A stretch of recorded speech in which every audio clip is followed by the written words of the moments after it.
All India मजलिस इत्तेहादुल मुस्लिमीन लगभग 80 वर्ष पुराना संगठन है, जिसकी शुरुआत एक धार्मिक और सामाजिक संस्था के रूप में हुई थी, लेकिन मौजूदा समय में वो हैदराबाद की एक ऐसी राजनीतिक शक्ति बन गई है जिसके मुखिया असदुद्दीन ओवैसी को पूरे देश में एक तेज तर्रार, विवादित और तार्किक बात करने वाला सांसद के रूप में जाना जाता है।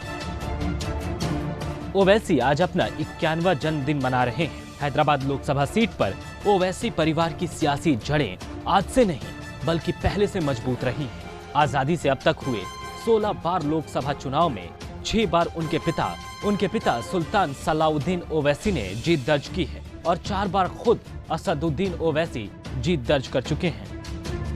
हैदराबाद सीट पर 1984 से ओवैसी परिवार का जीत का सिलसिला जो शुरू हुआ वो लगातार जारी है। ये आंकड़े इतना बताने के लिए काफी हैं कि हैदराबाद में असदुद्दीन ओवैसी और उनके परिवार का कैसा जलवा रहा है।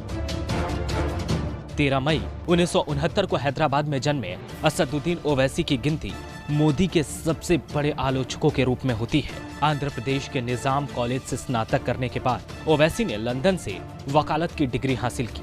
किसी भी मुद्दे पर बेबाकी से बोलना उन्हें अन्य राजनीतिज्ञों से अलग करता है। 2008 से ऑल इंडिया मजलिस इत्तेहादुल मुस्लिमीन के वे अध्यक्ष बने हुए हैं।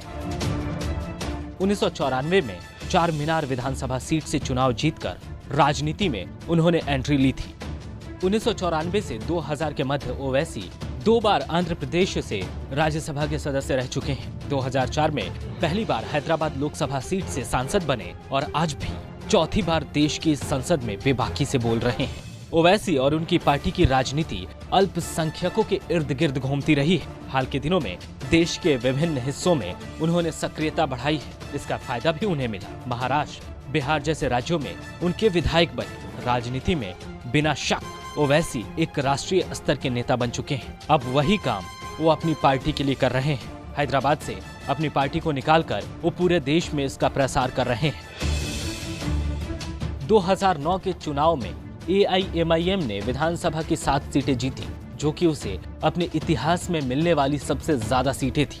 हाल ही में AIMIM ने महाराष्ट्र के नांदेड़ नगर पालिका में 11 सीटें जीतकर हलचल मचा दी थी। 2014 में मोदी लहर के बावजूद ओवैसी हैदराबाद सीट से 6 लाख से ज्यादा वोट हासिल करने में कामयाब रहे थे। ओवैसी भले ही अपनी पार्टी के इकलौते सांसद हों, लेकिन वो मुसलमानों की आवाज बनकर पूरे देश में अपनी राजनीतिक पहचान बना चुके हैं। अक्सर टीवी डिबेट में छाए रहने वाले ओवैसी पर मुस्लिम राजनीति करने का आरोप लगता रहा है। कई दफा उन्होंने ऐसे विवादित बयान भी दिए हैं जो एक सांसद को नहीं देना चाहिए। ओवैसी के प्रोफाइल को देखने के बाद कोई भी आदमी समझ सकता है कि इतना पढ़ा लिखा और साफगोई से बात करने वाला आदमी आखिर राजनीति में इतना विवादित क्यों है। यही राजनीति है। ओवैसी को भी मालूम है कि वो अगर भड़काऊ भाषण नहीं देंगे तो उन्हें वोट नहीं मिलेगा। अपनी वोट की राजनीति और तमाम विवादों के बीच ओवैसी के पक्ष में अच्छी बात यह है कि आज वो भारतीय राजनीति में विपक्ष का एक मजबूत चेहरा बन चुके हैं। एक ऐसा चेहरा जो भले ही विवादित हो, पर उसे हर कोई सुनना चाहता है।